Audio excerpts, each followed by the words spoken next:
Soyez bénis, bien-aimés du Seigneur, que la grâce de Dieu soit avec chacun d'entre nous. La Bible dit dans le livre de 1 Jean 5, à partir du verset 14, nous avons auprès de lui cette assurance que si nous demandons quelque chose selon sa volonté, il nous écoute. Bien-aimés, le Seigneur écoute sa volonté. Et lorsque nous demandons quelque chose à Dieu qui est dans la volonté de Dieu, nous serons exaucés. Très souvent, nous ne sommes pas exaucés parce que nous demandons des choses qui sont en dehors de la volonté de Dieu. Alors, tout ce que nous devions faire, nous devons prendre la peine de nous rassurer que cela entre dans la volonté de Dieu. Lorsque Jésus devait aller à Gethsémani, c'était vraiment difficile, mais lorsqu'il s'est soumis à la volonté de Dieu a permis aujourd'hui que des milliers de personnes, des millions de personnes soient sauvées par Jésus. Mais c'était quelque chose de difficile. Je veux encourager quelqu'un, Dieu veut nous encourager par ce passage à nous soumettre à sa volonté. Quelque chose peut être bon à tes yeux, mais rassure-toi que c'est la volonté de Dieu. Tu peux avoir de grandes choses, mais rassure-toi que cela vient de Dieu. Tu peux être acclamé des hommes, tu peux avoir l'honneur des hommes, mais en toute chose, recherchons la volonté de Dieu.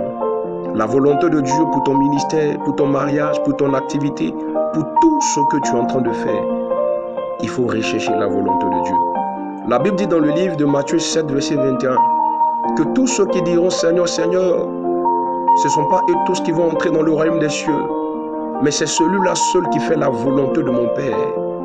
Celui-là seul qui fait la volonté de mon Père. Bien-aimé, en plus d'aller à l'église, en plus de faire une activité dans la maison du Seigneur, rassure-toi qu'en toute chose, tu es dans la volonté de Dieu. Car être en dehors de la volonté de Dieu peut te donner de rater ton salut. Être en dehors de la volonté de Dieu peut te donner d'accumuler échec sur échec. Être en dehors de la volonté de Dieu peut te permettre d'emprunter une voie de retard. Parce que très souvent, nous avons été retardés dans beaucoup de choses parce que nous n'avons pas été dans la volonté de Dieu. Si tu es conscient du chemin que tu es en train d'emprunter qui n'est pas de Dieu, s'il te plaît, reviens sur le chemin qui est de Dieu.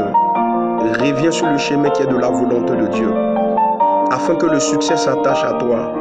Afin que la victoire soit ton partage. Afin que surtout ton âme soit sauvée. Car au-delà de tout ce que tu peux posséder, au-delà de tout ce que tu peux avoir, n'oublie pas que nous sommes de passage sur la terre. N'oublie pas que tout est vanité. Nous sommes de passage sur la terre. Nous sommes de passage sur la terre. Alors, pour ton séjour terrestre, tiens compte de la volonté de Dieu. Pour ton séjour terrestre, soumets-toi avec l'aide du Saint-Esprit à la volonté de Dieu. Ce ne serait pas facile, mais ça ne sera pas impossible avec le Saint-Esprit. C'est pour cela que l'apôtre Paul pouvait dire « Je puis tout par celui qui me fortifie ». Le Saint-Esprit t'aidera à te soumettre à la volonté de Dieu. Le Saint-Esprit t'aidera à marcher selon la volonté de Dieu. Parce qu'un homme qui est soumis à la volonté de Dieu, il va hériter les promesses de Dieu pour sa vie.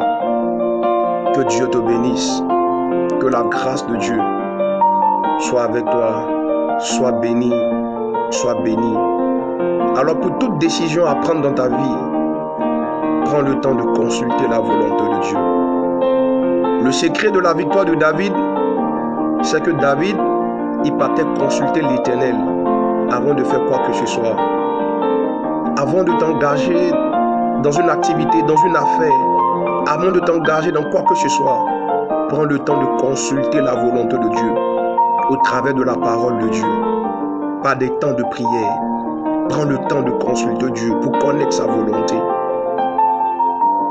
Et si il t'est arrivé que tu te sois rendu compte que tu es sorti de la volonté de Dieu, tu peux revenir vers ton Père avec un cœur repentant. Il va te relever là où tu t'es sorti de sa volonté. Et en te soumettant à sa volonté, il va te restaurer ce que tu avais perdu. En te soumettant à sa volonté, il va t'accorder de nouvelles opportunités. En te soumettant à sa volonté, il va corriger tes erreurs passées. Parce que Dieu a corrigé les erreurs d'Abraham. L'erreur d'Abraham, c'était Ismaël.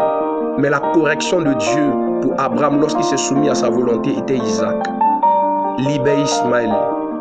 Libère Ismaël et Isaac viendra dans ta vie. Isaac, c'est la volonté de Dieu. Libère Saül et la volonté de Dieu qui est David viendra dans ta vie. C'est pas facile, mais c'est pas impossible. Parce que très souvent, Ismaël peut être bénéfique pour toi dans quelque chose. Ismaël peut être une relation qui est profitable pour toi, mais qui ne vient pas de Dieu.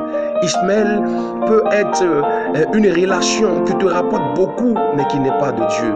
Libère Ismaël. Isaac doit arriver. Isaac s'est porté sa croix dans la sanctification, dans la prière. Isaac, c'est se priver de beaucoup de choses pour atteindre Dieu. Isaac, c'est s'affectionner aux choses d'en haut pour chercher à gagner le cœur de Christ. Mais ça sera possible avec l'aide du Saint-Esprit. Ça sera possible que tu y arrives à te soumettre à la volonté de Dieu avec l'aide du Saint-Esprit. Que Dieu te bénisse. Que sa grâce soit avec toi. Shalom chez toi. Sois béni au nom de Jésus.